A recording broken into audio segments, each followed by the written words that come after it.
Hi, Ben McInerney here. Welcome to another episode of Contractors Corner, brought to you by Go Quote Group. So this is part 2 of Google AdWords, where we take a deeper look at how to basically streamline your AdWords account so you're spending far less money and getting better conversions and getting more work using Google advertising. This is the second part. If you did miss part 1, I suggest that you go back and watch that now, as a lot of the stuff I'm talking about is going to tie in with that first video. So just a quick recap on the first video. We did have a look at quality score and how that affects how much you pay with Google AdWords. So this is a very big thing.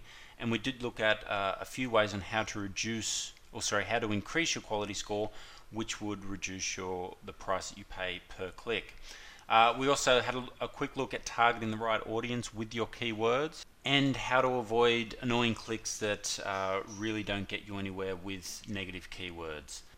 So what we're going to be covering today is some more very important concepts and technical changes that you can make to your account that's going to save you a ton of money and target your key audience in a lot more precise manner. So first up, we're going to be looking at match types on your keywords. Okay, so we're going to be looking at exact match, phrase match, broad match, or modified broad match, and which is going to be the best one to suit you. Next up, why you don't want to be in the #1 spot. So we're going to have a bit more of a look at concepts there and where you should be bidding to place your ads and how to bid effectively. And lastly, we're going to have a look at ad copy to maximize your click-through rate and conversions.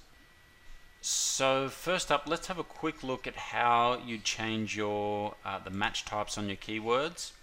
In tree felling, I've got 2 keywords in the same ad group, which is tree felling. This one is phrase match, and this one is modified broad match. Okay, now here you can see that this one I'm bidding. It's only 11 cents less, but I could probably actually drop that and still do a lot better. You can see my average position is actually higher even though I'm bidding less. So I could actually probably bring that down to maybe 276, and that would probably bring it down to the same position, yet I'm bidding far less. So you'll find that depending on the type of match that you use, not only does it affect the search terms on the Google end, but it also affects how much you pay when you are bidding on that keyword. So let's have a quick look at how it's going to affect your search terms. So let's use sports shoes as an example. Okay, sports shoes is our search term. Now, as a broad match result, when you type in to Google sports shoes, Google is not only going to find the word sports shoes, it's also going to find sports jogging shoes, it's going to find men's sports shoes, women's sports shoes. It's also going to link up with synonyms. So for shoes, for example, you've got sports footwear. Okay, sport and play is a synonym for sports, so play shoes, jogging shoes. It's really going to get a large variety of probably different stuff that you're not really looking to target. So if you're targeting a keyword just say you're doing retaining walls because you're a landscaper and you want to install retaining walls and you're looking for customers, they could have retaining wall blocks for sale, or how much does it cost for Vesa block retaining walls when I buy them from wherever. I mean, it really does allow them to type in just about anything to do with retaining walls and everything else in between. They could type in the Great Wall of China and your ad will come up. So using broad match really isn't the way to go. I do recommend against it. I mean, there are some, for example, in the tree lopping game, one of the keywords I bid on is arborist. Now it's a single word. There's nothing else you can do with that, so it's a broad match. So in cases like that, you just got to make sure that you have enough negative keywords and a healthy negative keyword list to make sure that the wrong things aren't getting searched for. Okay, the next one up is you have your modified broad match. Now, This one I like to use because it keeps your keywords the same, so it's gonna add some other words in between depending on what the Google searcher has typed in. It's a little more loose. It's very similar to phrase match, but it does not consider synonyms. Okay, so you can see jogging is a synonym, but here someone would have had to type in sports jogging shoes, and it's picked up on your two words, sports shoes. And then you have phrase match, which is very similar to broad match, though the keyword that is searched has to appear exactly how you're bidding for it. So it can have obviously plural, so if you're just bidding on sport shoe, it'll have sports shoes, which is fine, but buy sports shoes for men. So you see the word sports shoes stays the same, but any other words added to either side will still show your ad for that search. And the last one, a much more precise one, is exact match. Anything else typed in other than sports shoes, exactly how you see it there. I don't find a lot of use for exact match, but depending on your industry, you might. But just so you know it's there, you can use very specific keywords. So just coming back, at any point if you want to change, you just hit exact match and save. And you can see the exact match one's actually more expensive. For me to get on the first page, I've got to be bidding more. So I'll take that back to broad, and this is important too, if you want it to be modified broad match, you have to put a little plus symbol in front of each of the words. So set it to broad match, put a plus symbol, and it'll be what's called modified broad match. Actually no, I think this one was phrase. And there you have it. Okay, so you can see here I'm averaging 2.6 and 1.7 position. They are probably a little bit high. I might actually bring this down to 299. Now the reason is this. Let's have a quick look, say for example tree removal Sydney. Let's see who pops up. Okay, we've got Get Lopped, affordable price tree services, gyms, and low cost tree services. Okay, that's fine. So generally you'll have 3 ads come up for any search.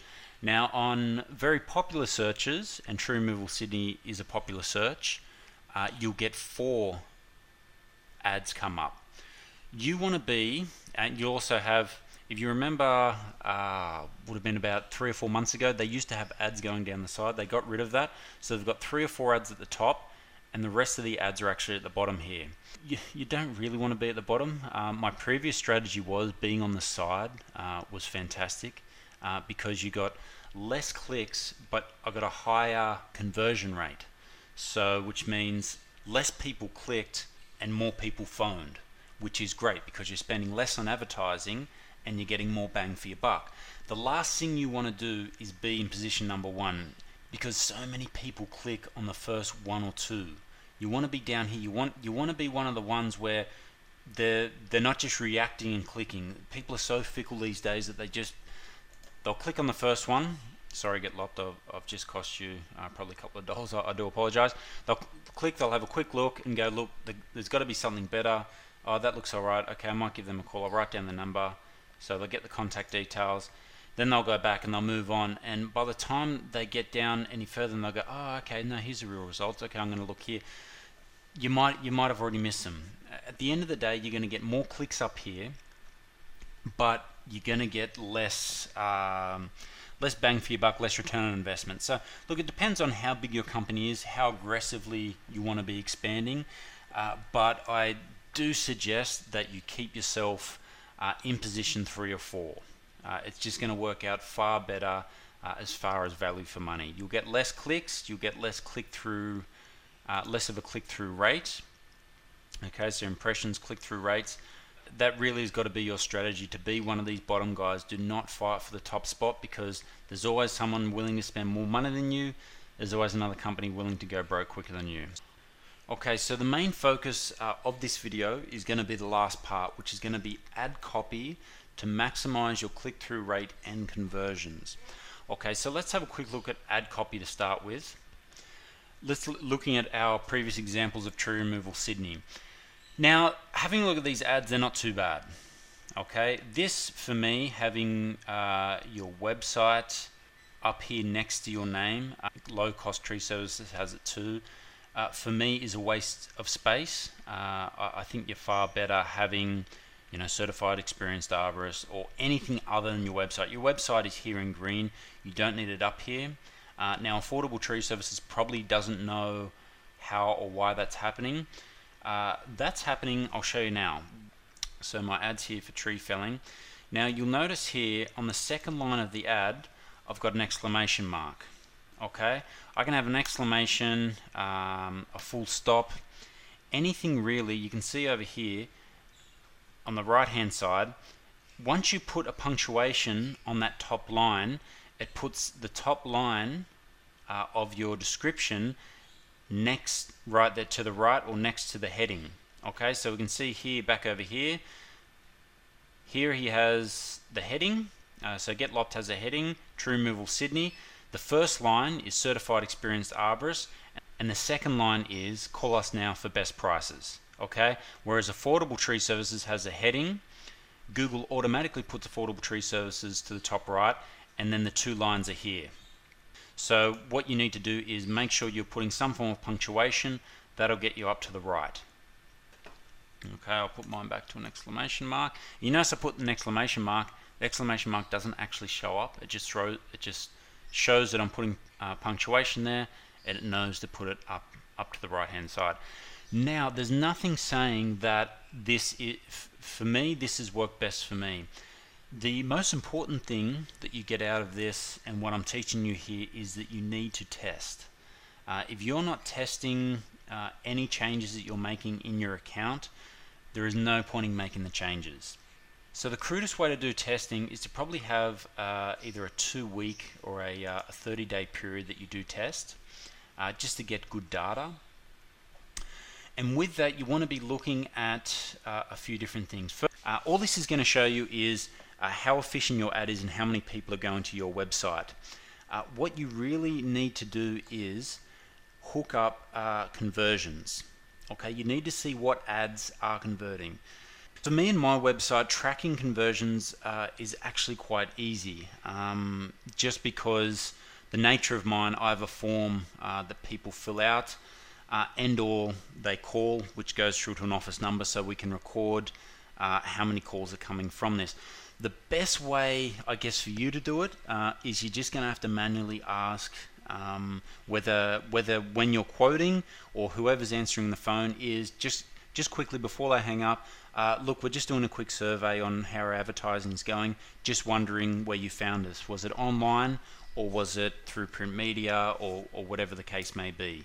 You really need to know what is converting and what isn't. So, I mean, back to your ads, because I can independently check the conversions of each ads, I can see which is converting better than others, so I can turn some on, so okay, so this one's working the best. Let's run with that with the rest of the ads, and I'll modify another one and see if I can beat that again. So basically, you're always trying to outdo yourself with your ads. So what I suggest initially is have 3 or 4 different ads and see which one first is getting the best impressions, and because Google will judge your ad and decide whether to put you on the front page. And in general, it's going to judge your ad depending on your click-through rate. So it's going to have a look at your quality score, obviously, of your keyword. And if it shows your ad, a few hundred times, and your click-through rate is down here like this, basically anything less than 0.50, and really your click-through rate should be at least 1. These are a little bit low. 1.7 is healthy. Anything over 2 is really healthy. And you will get instances where you'll get here, it's 6-7% click-through rate, but anything over 1 is generally pretty good. Anything under 0.5, Google will punish you. So make sure you've got a healthy click-through rate, and click-through rates and conversion rates are all going to come down to your ad copy. So the most important thing is your headline. So you want to grab them with your headline. I found personally that tree cutting as an example, tree cutting quotes. You notice how I put quotes in brackets? For some reason, I get a better click-through rate when it's in brackets rather than it not being in brackets. Look, try different things. I've tried inverted commas, pose it as a question, you know, looking for tree quotes or looking for quality, you know, tree work done at your house, whatever, you know, as a question. There are many things that you can do to get people's attention. You know, dollar signs, you can say, you know, $0 tree quotes. You know, anything that's going to catch people's eye, because at the end of the day, that's what you're trying to do. You've got 3 or 4 other guys up the top there, let alone the organic results, that are fighting for space on the page and trying to get noticed. So you need to do anything you can. So a good little tip: bracket marks around you know, tree or removal or whatever it is you're bidding on is always good. Now I've got, you can see here one of my ads: quickest way to compare prices, save up to 43% free service. Okay, so what you want to do is you want to have 2 things in your ads. You want either feature or benefits. Okay, so this first line here is a feature. So quickest way to compare, well, quick is kind of a benefit too. This one's actually a little bit of a mix, but you have a clear feature here and a clear benefit here. Okay, so you need to, I've noticed most people when they do their advertising, it's all feature. Certified is a feature, not a benefit for the customer. Experienced arborist is a feature. Call us now for the best prices.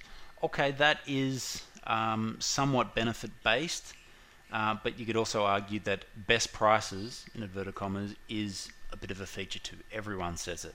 So save up to up to 40% off. That is a good benefit for the customer, so that's a good one. But yeah, look, do your best to have both a benefit and a feature. Okay, I want to very quickly take you through 12 Google AdWords layout ideas that are going to increase your click-through rates and hopefully increase your conversions as well. Now, this isn't mine. I have Digital Marketer to thank, and Ryan Dyson, the guys from Digital Marketer. They put this together. I've been using this for probably the last 1.5 to 2 years now, and it's a handy little guide. I might even attach it below the video when I load it online. I don't think those guys will mind. These are all little tidbits and little tricks to catch the customer's attention, to build their trust, to get clicks and get conversions. So some of them may sound silly, but they really do work.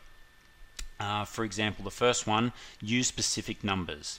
Okay, so use goofy numbers like 71 instead of 70 or 8.43 instead of 8. Save up to 82% off ink cartridges. Okay, use funky characters. Okay, the little R symbol. I played around with this a bit. I didn't really get too much out of it, but I know some of the other guys, which I don't really like to do.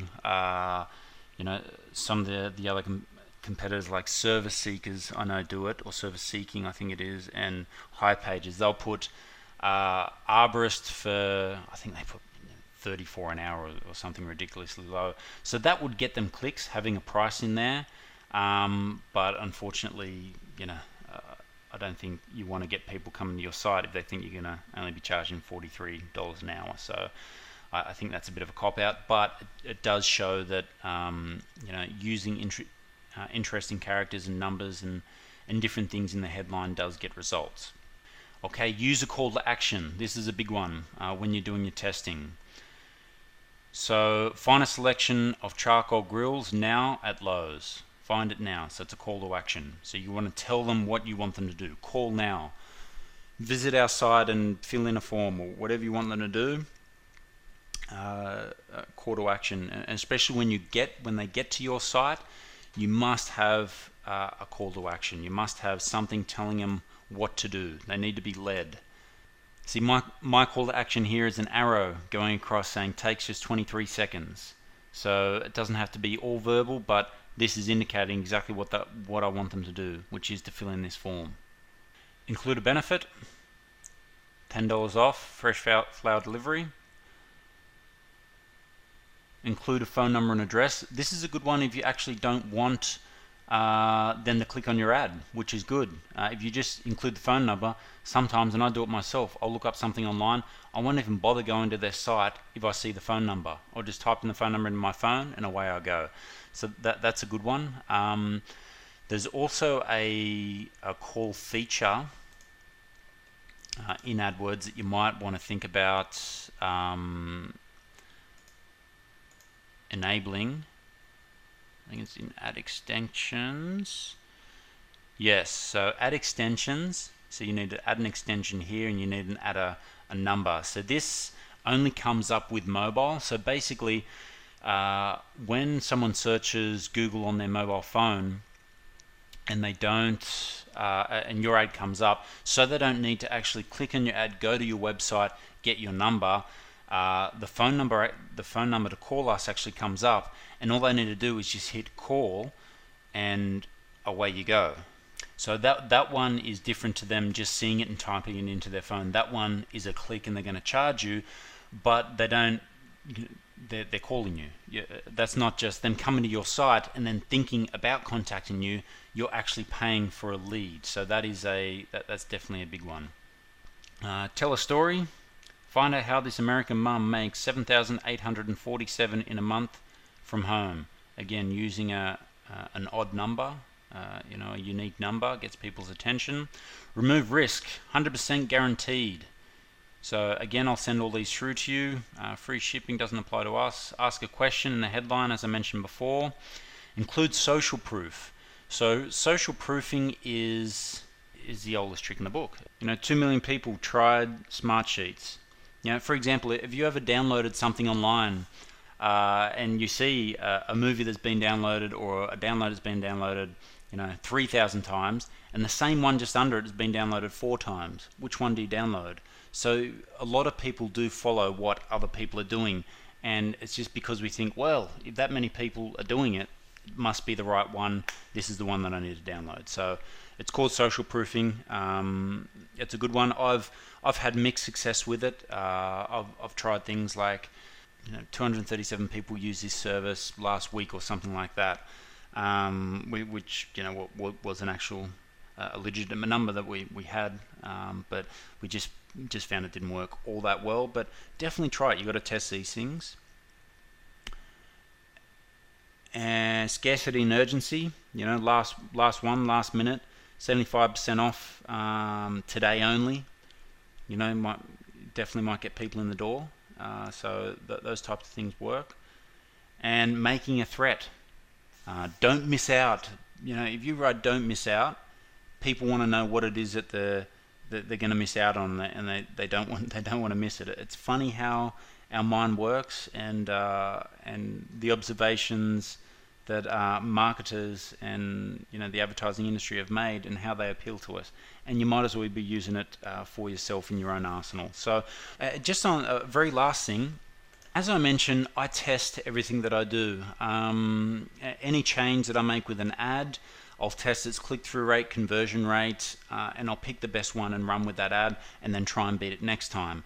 So you can see here I've got a few tests that I was doing, but I mean I've got scores of tests I've been doing over the years, and trying to come up the best and worst performing ads, making sure that I'm not repeating mistakes. It's funny how the little things make a big difference. So make sure that you're recording the results. The worst thing that you want to do is make a change, it has a great effect, and you don't know what you did to make that change, and you don't know how to replicate it across the rest of your campaigns. Or even worse, you make a change, it goes horribly wrong, and you don't know what the last ad was that you used, so you can't make things right again, and again you're missing out on money. So make sure you definitely keep a log of all the split tests you're doing. I mean, I even split test when I make any change to my site. Going from grey background to any little thing that I'm doing, I'm testing conversion rates, click-through rates, cost per click, all that kind of thing. So I must have tried something here and it's dropped right off. but then you go through and you have more success. So back up the 24% conversion rate. So look, a lot of this does take time, but in the end it's worth it. And each time you're increasing your efficiency by 5-10%, or increasing your conversion by 8% or 10%, each little step forward that you take, at the end of the day, when you turn around, you're saving hundreds if not thousands in a month, or certainly over a year, and you're making tens of thousands more dollars. It's all these little things, so make sure you do pay attention to them. Okay, so that's it for Google AdWords Part 2. There is going to be a Part 3. I also promised in the first video that I was going to show you guys, if you didn't want to, or if you didn't have time or didn't know how to do this stuff yourself, how you can hire guys to do this at a fraction of what it actually costs you to hire someone in Australia. A lot of these guys are university graduates, but they just don't get paid as much over in the Philippines, as we get paid in Australia. So because it's all online, you can get them to manage your accounts, you can get them to do testing and that type of thing, and you can get them from as little as $3 an hour. Okay, good luck out there. This is Ben.